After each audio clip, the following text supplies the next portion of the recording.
आज की यह कहानी बहुत ही ज्ञानवर्धक है, इसको पूरा ज़रूर सुने। आज की यह कहानी एक बूढ़े बाप और उसके बेटों की 3 बहुओं की कहानी है जो अपने किए कर्मों के फल से कुतिया बन गई। आज की कहानी बहुत ही मोटिवेशनल है, तो चलिए कहानी शुरू करते हैं।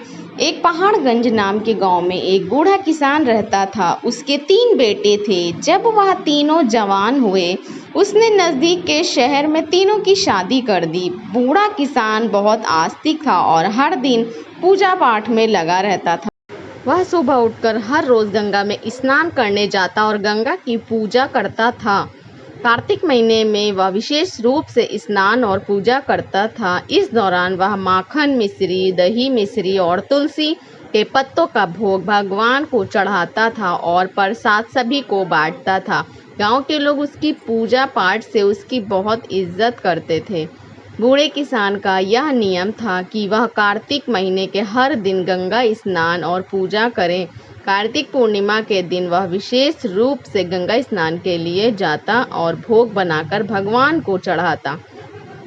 लेकिन उसके बेटों की 3 बहुओं को यह सब बिल्कुल पसंद नहीं आया।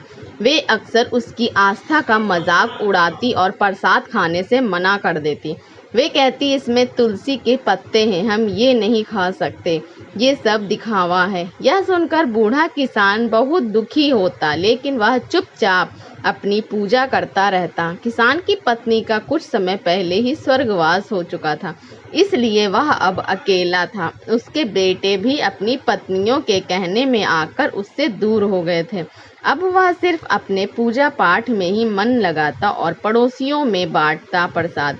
लेकिन उसकी 3 बहुओं को यह सब बहुत बुरा लगता था। वे सोचती कि ये बूढ़ा जब देखो तब पूजा पाठ में लगा रहता है, अनाप शनाप खर्च करता है, पंडितों को बुलाता है, दान पुण्य करता है। अगर यह मर जाए तो अच्छा हो, कम से कम खर्चा तो नहीं पड़ेगा। बूढ़े किसान ने अपने तीनों बेटों को बहुत प्यार से पाला था और उसकी पत्नी ने मिलकर उनकी परेशानियों को, लेकिन अब जब उसे अपने बेटों की सबसे ज़्यादा ज़रूरत थी तब वे उससे मुंह मोड़ चुके थे। बूढ़ा किसान दिन रात भगवान से प्रार्थना करता और अपने बच्चों के लिए आंसू बहाता। वह सोचता है, भगवान, मैंने तो कभी किसी का बुरा नहीं चाहा, फिर मेरे साथ ऐसा क्यों हो रहा है। एक दिन बूढ़ा किसान अपने भगवान की मूर्ति के सामने बैठा प्रार्थना कर रहा था कि उसकी आंखों में आंसू थे और वह भगवान से कह रहा था, हे भगवान, मुझे इस दुख से मुक्ति दिलाओ, मेरे बच्चों का भला करो और उन्हें सही रास्ता दिखाओ। इस तरह बूढ़े किसान ने अपनी पूजा पाठ और दान पुण्य के नियमों से नहीं छोड़ा। लेकिन उसके बेटों की 3 बहुओं ने ठान लिया था कि वे अब इस घर में नहीं रहेंगी और बंटवारा करके अलग हो जाएगी। वे सोचती, अगर हम अलग हो जाएं तो अपनी मर्जी से रह सकेंगे और ससुर की पूजा पाठ के खर्चे से। तीनों बहुओं ने एक दिन आपस में बात की और बंटवारे की योजना बनाई। उन्होंने अपने पतियों से कहना शुरू किया कि अब हमें अलग हो जाना चाहिए। छोटी बहू ने अपने पति से कहा, देखिए, बड़े भैया के बच्चे बड़े हो रहे हैं और हमारे बच्चे छोटे हैं, हमें अभी बहुत मेहनत करनी है, इनको पढ़ाना है। अगर हम अलग हो जाएंगे तो अपने बच्चों को अच्छी तरह से देखभाल कर पाएंगे। ससुर का खर्चा बहुत ज़्यादा है, हर समय पूजा पाठ में लगा रहता है और बहुत पैसा खर्च करता है। मझली बहू ने भी अपने पति को समझाया, देखिए, अब बंटवारा हो जाना चाहिए, हम अपनी मर्जी से रहेंगे, क्या खर्चा करना है क्या नहीं करना है ये हम खुद तय करेंगे। ससुर के खर्चे अब बर्दाश्त नहीं होते, हमें अलग रहकर अपने बच्चों का ध्यान रखना है। बड़ी बहू ने भी अपने पति से यही बात कही, बच्चे जवान हो रहे हैं, कल उनकी शादी ब्याह करना है, पैसे कमाते रहेंगे और ससुर पर खर्चा करते रहेंगे तो कैसे चलेगा। हमारे बच्चों का भविष्य सुरक्षित करना है तो हमें अलग होना ही होगा। तीनों बहुओं ने अपने अपने पतियों को समझा बुझाकर उनके मन में बंटवारे की बात डाल दी। तीनों भाई अब बंटवारे के लिए तैयार हो गए। गांव के पंचों को बुलाया और घर का बंटवारा करने की बात हुई। तीनों बहुओं ने बंटवारे में हिस्सा लेने के लिए गांव के पंचों ने घर को 4 हिस्सों में बंटवारा किया। तीनों बेटों लिए एक, बूढ़े पिता के लिए घर का सारा सामान भी 4 हिस्सों में बांट दिया गया। क्योंकि वह अकेला था और पंचों ने कहा कि जो भी बूढ़े पिता को अपने हिस्से में रखेगा वह उसका भी ख्याल रखेगा। छोटी बहू ने साफ मना कर दिया, मैं पिताजी को अपने हिस्से में नहीं रख सकती, उनका खर्चा बहुत ज़्यादा है, पूजा पाठ में बहुत पैसा खर्च होता है, हमें अपने बच्चों का ध्यान रखना है। मंझली बहू ने भी मना कर दिया, मैं भी ससुर जी को अपने हिस्से में नहीं रख सकती, हमें कभी पसंद नहीं करता था और हमें भी उसकी ज़रूरत नहीं है। बड़ी बहू ने भी वही जवाब दिया, मैं भी ससुर जी को अपने हिस्से में नहीं रख सकती, हमारे बच्चों का भविष्य सुरक्षित करना है और उसके लिए हमें बंटवारा करना ही होगा। बूढ़ा किसान अब अकेला रह गया। पंचों ने अपना फैसला सुनाया और चले गए। तीनों बहुओं ने अपना सामान अपने अपने हिस्से में रख लिया। पिताजी के हिस्से में जो आया वह उसमें रहने लगा। अब वो अकेला था और अपने बेटों से निराश होकर अपने भगवान से प्रार्थना करता रहता था। अब किसान अपने हिस्से की छोटी सी झोपड़ी में रहने लगा। वह रोज सुबह जल्दी उठकर गंगा स्नान करता और भगवान विष्णु और माता लक्ष्मी की पूजा करता। वह पहले की तरह ही भोग बनाकर भगवान को लगाता और फिर पड़ोस में प्रसाद बांट देता। लेकिन अब वह बहुत अकेला हो गया था। उसके तीनों बेटों ने उसको मुंह मोड़ लिया था और उसकी बहुओं ने उसे घर से बाहर कर दिया था। वह रोज भगवान से प्रार्थना करता, हे भगवान, मुझे इस दुख से छुटकारा दिलाओ, मेरे बच्चों का भला करो और उन्हें सही रास्ता दिखाओ। किसान के पास जो थोड़ा बहुत आटा, दाल और चावल था वह उसी से काम चलाता। वह सोचता, अब मुझे अपनी ज़िंदगी इसी तरह गुजारनी होगी। मेरे बच्चों ने मुझे छोड़ दिया है लेकिन मैं भगवान की भक्ति नहीं छोड़ूंगा। उसकी भक्ति में कोई कमी नहीं आई। वह हर रोज तुलसी के पत्तों से भगवान का पूजन करता और पड़ोसियों को प्रसाद बांटता। एक दिन जब किसान अपनी झोपड़ी में बैठा रो रहा था, तभी एक युवक आया। उसने दरवाज़ा खटखटाया। किसान ने दरवाज़ा खोला और देखा कि 120 साल का युवक खड़ा था। उसके चेहरे पर तेज झलक। उसने कहा, पिताजी, आप मुझे पहचानते नहीं, लेकिन मैं आपकी पत्नी के मायके से आया हूँ। मेरा नाम कान्हा है। मेरे पिताजी ने मुझे आपकी मदद करने के लिए भेजा है। किसान ने आश्चर्य से पूछा, कान्हा, तुम मेरे ससुराल से हो? मैंने तो तुम्हें कभी देखा नहीं। कान्हा ने मुस्कुराते हुए कहा, हाँ पिताजी, मैं आपकी पत्नी के भाई का पोता हूँ। हमें खबर मिली है कि आपके बेटों ने आपको घर से निकाल दिया है, इसलिए मेरे पिताजी ने मुझे आपकी मदद करने के लिए भेजा है। जब आपकी पत्नी यानी मेरी बुआ जी थी तब आपके बारे में अक्सर बताया करती थी कि आप उनका कितना ख्याल रखते हैं, लेकिन आज वो तो इस दुनिया में नहीं है। लेकिन हमारा फ़र्ज़ है हम आपके हर सुख दुख में साथ रहें। किसान की आंखों में आंसू आ गए। उसने कान्हा को अंदर बुलाया, उसे बैठने के लिए कहा। उसने पानी का गिलास और थोड़ा सा गुड़ दिया। कान्हा ने पानी पिया और गुड़ खाया। फिर उसने अपनी थैली से कुछ खाने का सामान, कपड़े और दवाइयाँ निकाली। उसने कहा, फूफा जी, ये सब सामान मैं आपके लिए लाया हूँ, आप भूखे मत रहना, हम रोज़ आपको खाना भिजवाएंगे। किसान ने कान्हा को आशीर्वाद दिया और कहा, बेटा, तुम्हारा बहुत बहुत धन्यवाद। तुमने मेरे लिए जो किया है उसके लिए मैं भगवान से तुम्हारे सुख समृद्धि की प्रार्थना करूंगा। कान्हा ने किसान से विदा ली और वापस चला गया। किसान ने अपने भगवान का धन्यवाद किया और सोचा, भगवान ने मेरी प्रार्थना सुन ली, अब मैं भूखा नहीं रहूंगा। अब किसान को रोज खाना मिल जाता था। वह पहले की तरह ही भोग बनाकर भगवान को चढ़ा और पड़ोसियों को बांटता था। लेकिन उसके तीनों बहुओं को यह सब देखकर बहुत जलन होती थी। वे सोचती थी, ये बूढ़ा आखिर कहाँ से इतना खाना ला रहा है? इसके पास कोई कमाने वाला भी नहीं है, फिर ये इतना तंदुरुस्त कैसे हो रहा है? तीनों बहुओं किसान की सेहत देखकर बहुत जलती थी। वे सोचती कि इस बूढ़े को हमने इसलिए अलग किया ताकि वह जल्द ही भूख प्यास से मर जाए, लेकिन या तो और तंदुरुस्त होता जा रहा है। एक दिन बहुओं ने फैसला किया कि वे अपने ससुर की झोपड़ी में जाकर देखेंगे कि वह क्या हो रहा है। अगले दिन जब किसान गंगा स्नान के लिए गया हुआ था, तीनों बहुओं उसकी झोपड़ी में घुस गई। वहां उन्होंने देखा कि झोपड़ी में दाल, चावल, आटा, मसाले, सूखे मेवे और कई तरह का अच्छा खाना रखा हुआ है।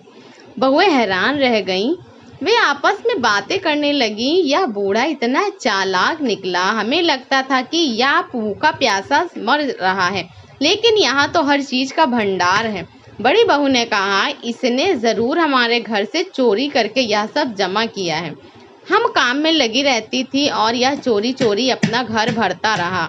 अब इसके सबक सिखाना होगा। मंझली बहू ने कहा, हाँ, हमें इसे मजा चखाना होगा कि इसने यहाँ क्या क्या किया है। छोटी बहू ने भी सहमति जताई। सही कहा, हमें इसके खिलाफ कुछ करना होगा। तीन बहुओं झोली भर भर का सामान अपने घर ले जाने लगी। जैसे ही उन्होंने खाने का सामान उठाया, उन्होंने देखा कि उसमें तुलसी के पत्ते हैं। गुस्से में आकर उन्होंने तुलसी के पत्ते नाली में फेंक दिए। ये देखकर वे और भी क्रोधित हो गई और सामान उठाकर बाहर जाने लगी। तभी एक अजीब घटना घटी। तीन बहुओं ने देखा कि उसके हाथ पैर धीरे धीरे कुत्ते के पंजों जैसे बदलने लगे। वे डर गई और चिल्लाने लगी, लेकिन कोई उनकी मदद नहीं कर पा रहा था। कुछ ही पलों में तीनों बहुएं कुतिया बन गईं। गांव में हड़कंप मच गया। बच्चों और उनके पतियों को जब यह देखा और बच्चे चिल्लाने लगे, मम्मी कुतिया बन गई, पापा देखो मम्मी को क्या हो गया। तीनों बहुओं के पति समझ नहीं पा रहे थे कि यह क्या हो रहा है। उन्होंने कोशिश की कि कुतिया को घर से बाहर भगाएं, लेकिन वे घर छोड़ने को तैयार ही नहीं थे। वे अपनी भाषा में कुछ समझाने की कोशिश कर रही थी, लेकिन कोई उनकी बात नहीं समझ पा रहा था। बच्चे रो रहे थे और उनके पतियों को भी रोना आ रहा था। उन्होंने अपने बच्चों को संभाले हुए कहा, चलो अब कुछ नहीं किया जा सकता, हमें पिताजी का इंतजार करना होगा, शायद वही कुछ हल बता सकें। गांव के लोग भी इकट्ठा हो गए और सोचने लगे कि यह अनहोनी कैसे हुई। सबके किसान की वापसी का इंतजार करने का फैसला किया। किसान को अब अपने रोज के जीवन में थोड़ी राहत मिल रही थी। कान्हा रोज खाना ला कर रख जाता था और बूढ़ा पिता भगवान को भोग लगाकर पहले की तरह प्रसाद बांटता था, लेकिन उसे इस बात का कोई अंदाजा नहीं था कि उसके घर में क्या हो रहा है। उसे यही लगता था कि सब कुछ पहले जैसा ही चल रहा है। इधर तीनों बहुएं कुतिया बनकर घर के आंगन में बैठी थी। उनके पतियों और बच्चों को घर का सारा काम करना पड़ रहा था। वे बहुत परेशान थे और वे अपने पिताजी की वापसी का इंतजार कर रहे थे। गांव के लोग भी इस अजीब घटना से हैरान थे। हर कोई यही कहता था कि यह सब बोझ है, पिता की भक्ति और उसकी तपस्या का फल है। एक दिन गांव के कुछ लोगों ने किसान को गंगा स्नान के लिए जाते देखा। उन्होंने सोचा कि अब उसे सारी बात बतानी चाहिए। वे उसके पास गए और बोले, बाबा, तुम्हारे घर में कुछ अजीब हो रहा है। तुम्हारी तीन बहुएं कुतिया बन गई हैं। बूढ़े किसान को यह सुनकर बहुत आश्चर्य हुआ। उसने सोचा कि यह कैसे संभव हो सकता है। उसने तुरंत गंगा स्नान किया और घर की ओर लौट पड़ा। उसके दिल में बहुत सारी आशंकाएं थी। उसने भगवान से प्रार्थना की, मेरे घर की रक्षा करना और मेरे बच्चों पर रहम करना। जब किसान घर पहुंचा तो उसने देखा कि गांव के कुछ लोग इकट्ठा थे। उसने पूछा, क्या हुआ, यहाँ इतनी भीड़ क्यों लगी है? गांव वाले ने उसे सारी घटना बताई। किसान ने अपने बेटे को बुलाया और पूछा, ये सब कैसे हुआ? तुम लोगों ने क्या किया? बेटों ने रोते हुए अपने पिता को सारी कहानी सुनाई। उन्होंने कहा, पिताजी, हमसे बहुत बड़ी गलती हो गई। हमारी पत्नियों ने तुम्हारे सामान को नाली में फेंक दिया था और उसी समय वे कुतिया बन गईं। अब हमें नहीं पता कि उन्हें कैसे ठीक करें। किसान ने अपने बेटे को दिलासा दी और कहा, भगवान सब ठीक करेंगे, तुम लोग घबराओ मत। किसान ने भगवान से प्रार्थना की और उनसे समाधान मांगा। उसने सोचा कि शायद किसी साधु बाबा के पास इसका समाधान हो सकता है। उसी समय एक साधु बाबा गांव में आए। किसान ने उन्हें अपने घर बुलाया और सारा हल बताया। साधु बाबा ने ध्यान से सारी बातें सुनी और कहा, यह सब तुम्हारी भक्ति और तपस्या का फल है, लेकिन चिंता मत करो, इसका उपाय भी है। किसान ने पूछा, बाबा, कृपया मुझे उपाय बताएं, मैं अपने बच्चों को इस हालत में नहीं देख सकता। साधु बाबा ने कहा, तुम्हें कार्तिक महीने में विशेष पूजा करनी होगी। तुम्हारे स्नान के पानी से तुम्हारी बहुओं को नहलाना होगा और ब्राह्मणों को भोजन कराकर उनके झूठे भोजन को बहुओं को खिलाना होगा। इससे वे अपने असली रूप में वापस आ जाएंगे। किसान ने साधु बाबा को धन्यवाद दिया और अपने बेटों को यह उपाय बताया। बेटों ने कहा, पिताजी, हम तुम्हारी हर बात मानेंगे। हम इस उपाय को जरूर पूरा करेंगे। किसान ने कार्तिक महीने की विशेष पूजा की तैयारी शुरू कर दी। उसके तीनों बेटों और गांव के लोग भी इस पूजा में मदद करने लगे। बेटों ने मिलकर पूजा का सारा सामान इकट्ठा किया और भगवान के लिए भोग बनाने की व्यवस्था की। हर सुबह किसान गंगा स्नान के लिए जाता और स्नान के पानी एकत्रित करता। उसके बाद वह भगवान विष्णु और माता लक्ष्मी की पूजा करता और फिर अपने पड़ोसियों को प्रसाद बांटता। इस बीच तीनों बहुएं अभी भी कुतिया के रूप में घर के आंगन में बैठी रहती। उनके पति और बच्चे को घर का सारा काम करना पड़ता था। बच्चों को अपनी माताओं की बहुत याद आती थी और वे अक्सर रोते हुए अपने दादाजी से कहते, दादाजी कब ठीक होंगे, हमारे माँ वापस चाहिए। किसान बच्चों को दिलासा देता और कहता, बेटा भगवान सब ठीक करेंगे, तुम लोग धैर्य रखो और प्रार्थना करो। बच्चों को शांत करने के लिए वह उन्हें कहानियों सुनाता और उनके साथ समय बिताता। किसान ने पूजा के लिए 5 ब्राह्मणों को बुलवाया। बेटों ने भी अपनी ओर से 5-5 ब्राह्मणों को बुलाया। इस प्रकार कुल 21 ब्राह्मणों को बुलाया गया। ब्राह्मणों के लिए विशेष भोग तैयार किया गया। कार्तिक पूर्णिमा का दिन आया और किसान ने अपने बेटों की मदद से ब्राह्मण भोग की तैयारी की। सुबह सुबह अभी ब्राह्मणों को आमंत्रित किया गया और उन्हें विशेष पकवान बनाकर खिलाया गया। ब्राह्मण भोज के बाद किसान ने सबके पैर छुए और भगवान से प्रार्थना की कि भगवान मेरी बहुओं को उनके पूर्व रूप में वापस लाओ। मेरे कार्तिक स्नान और पूजा का फल उन्हें मिले। ब्राह्मणों ने तृप्त होकर भोजन किया और किसान को आशीर्वाद दिया। उन्होंने कहा, वत्स तुम्हारी पूजा और तपस्या सफल होगी। भगवान तुम्हारी प्रार्थना अवश्य सुनेंगे। ब्राह्मण भोज के लिए किसान ने तीनों बहुओं को बुलाया। तीनों कुतिया भोग के जूठे भोजन को प्रेम सीखने लगी। किसान ने उनके ऊपर गंगा जल छिड़का और उन्हें स्नान के पानी से नहलाया। जैसे ही गंगा जल और स्नान का पानी बहुओं के ऊपर छिड़का गया, एक चमत्कार हुआ। धीरे धीरे तीनों बहुओं अपने असली रूप में वापस आने लगी।